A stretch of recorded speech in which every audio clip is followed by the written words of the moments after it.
six 5 6 మళ్ళీ లెక్క పెట్టు మళ్ళీ 1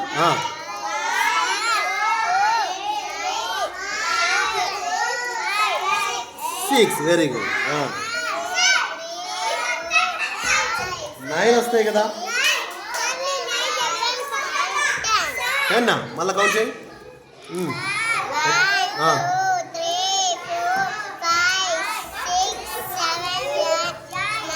వెరీ గుడ్ 9 వస్తాయి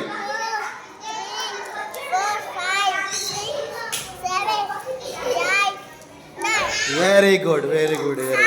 okay who is the winner ఎవరు గెలిచారు